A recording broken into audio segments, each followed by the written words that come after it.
Assalamualaikum warahmatullahi wabarakatuh. Kami dari kelompok 9 yang beranggotakan Lipianisa Septi Alparisti, Arum Danis Karkinanti Putri, Ade Maulana, Maya Rosmayanti, Laras Almanda Dewi.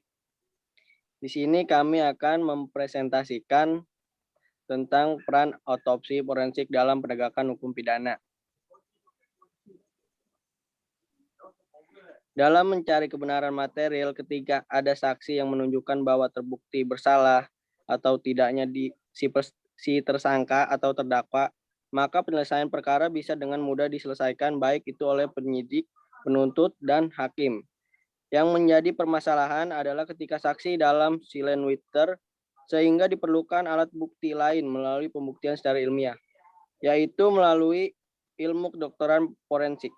Untuk itu diperlakukan peran ahli untuk memeriksa barang bukti secara ilmiah sesuai dengan keahlian tersebut. Dokter yang berwenang melakukan proses otopsi memberikan bantuan kepada penegak hukum untuk membantu penyelesaian proses penyelidikan perkara pidana yang menyangkut nyawa manusia. Lalu hasil pemeriksaan disampaikan kepada penyidik yang dituangkan dalam bentuk tertulis yakni visum et repertum. Visum et repentum menjadi pengganti barang bukti dalam pasal 184 Kitab Undang-Undang Hukum Pidana dan digolongkan ke dalam bukti surat. Visum et repentum baru bisa dibuat apabila penyidik mengajukan secara langsung surat permintaan visum et repentum seperti yang telah disebutkan pada pasal 133 KUHP yang selanjutnya akan dibacakan oleh Ica.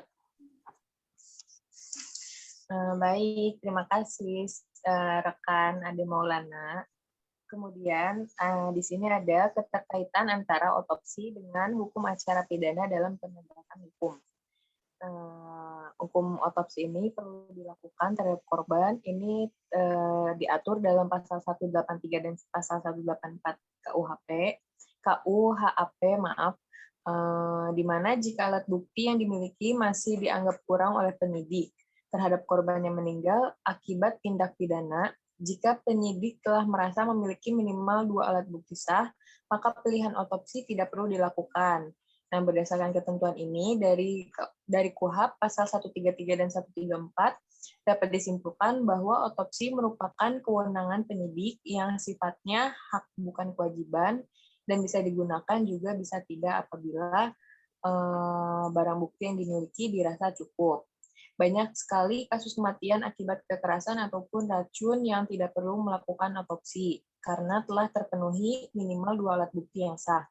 Misal, dalam kasus kematian almarhumah Mirna, penyidik menggunakan kewenangan yang sesuai dengan pasal 133 ayat 1 KUHP, di mana isi dari permintaan tersebut mengacu pada pasal 133 ayat 2 KUHP yang menyebutkan sebagai berikut.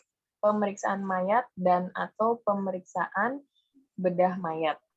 Nah, penggalan kalimat pemeriksaan mayat dan atau pemeriksaan bedah mayat ini adalah 2 kalimat yang merupakan opsi atau pilihan. Bisa disimpulkan bahwa autopsi tidak harus dilakukan secara menyeluruh terhadap tubuh korban, namun autopsi cukup dilakukan terhadap bagian-bagian tubuh yang sekiranya bisa membuktikan adanya pelengkap dari sejumlah rangkaian petunjuk sebagai salah satu alat bukti yang sah. Dalam kasus kematian Mirna, sesungguhnya pemeriksaan lambung hanya bertujuan untuk melengkapi suatu rangkaian petunjuk, sebab sudah ada petunjuk awal adanya sianida di dalam kopi. Keterangan pihak terdakwa yang mengatakan bahwa otopsi merupakan suatu keharusan dan otopsi harus dilakukan secara menyeluruh adalah keterangan yang tidak bisa dibenarkan, karena bertentangan dengan undang-undang khususnya pasal 133 dan 134 KUHP. Selanjutnya akan saya kembalikan kepada rekan saya. Terima kasih.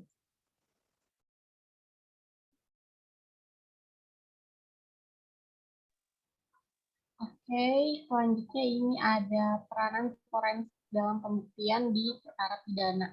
Proses pembuktian dalam perkara pidana menurut pasal 184 KUHP memerlukan adanya alat bukti yang sah, yaitu yang pertama ada keterangan saksi, keterangan ahli, berupa surat, tunjuk, dan juga keterangan terdakwa. Selanjutnya di dalam pasal 183 KUHP menyebutkan bahwa hakim tidak boleh menjatuhkan pidana kepada seseorang kecuali apabila sekurang-kurangnya dua alat bukti yang sah ia memperoleh keyakinan bahwa suatu tindak pidana benar-benar telah terjadi dan bahwa terdakwalah yang bersalah melakukannya.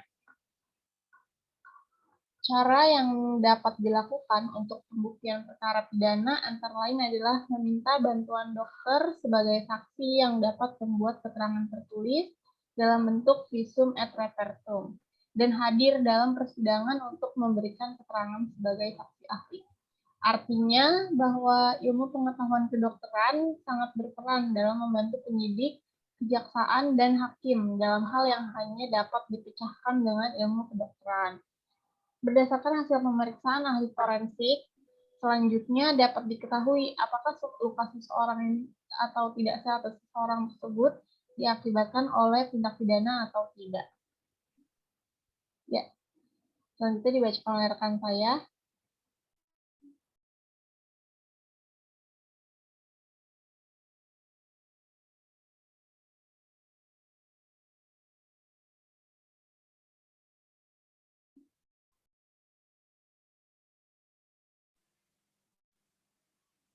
Dokter ahli forensik dapat memberikan bantuannya dalam hubungannya dengan proses peradilan dalam hal sebagai berikut.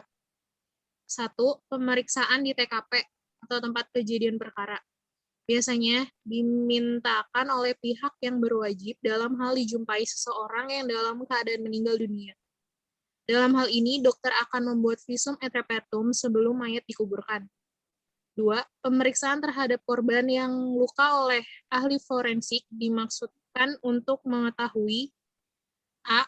Ada atau tidaknya penganiayaan, B. Menentukan ada atau tidaknya kejahatan atau pelanggaran kesusilaan, C. Untuk mengetahui umur seseorang, D. Untuk menentukan kepastian seorang bayi yang meninggal dalam kandungan seorang ibu.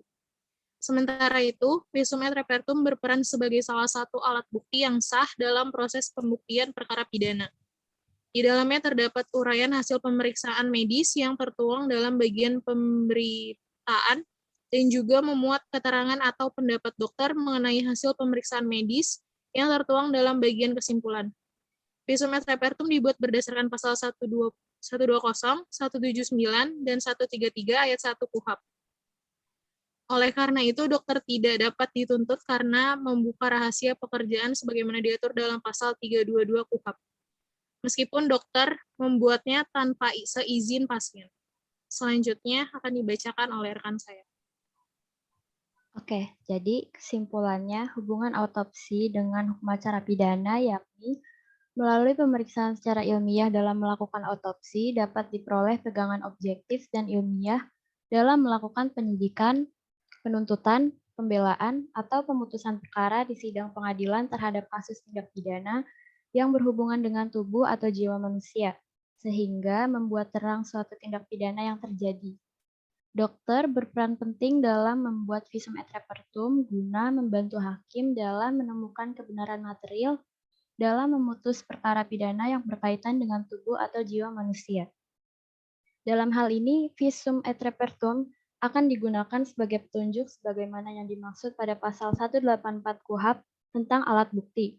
Artinya, hasil otopsi ini bukan saja sebagai petunjuk dalam hal membuat terang suatu perkara pidana, namun juga mendukung proses penuntutan dan pengadilan. Selanjutnya akan dikembalikan ke moderator.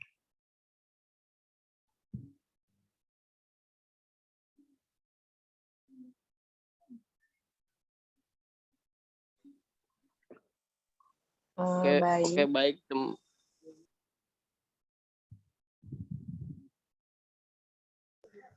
Baik teman-teman, jika ada yang ingin bertanya, dipersilakan maksimal 3 orang yang bertanya.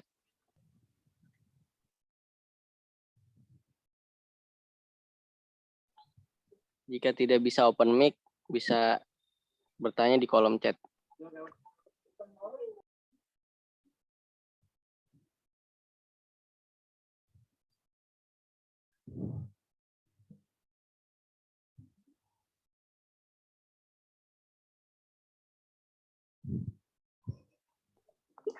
Baik, teman-teman, kami tutup presentasi dari kelompok 9.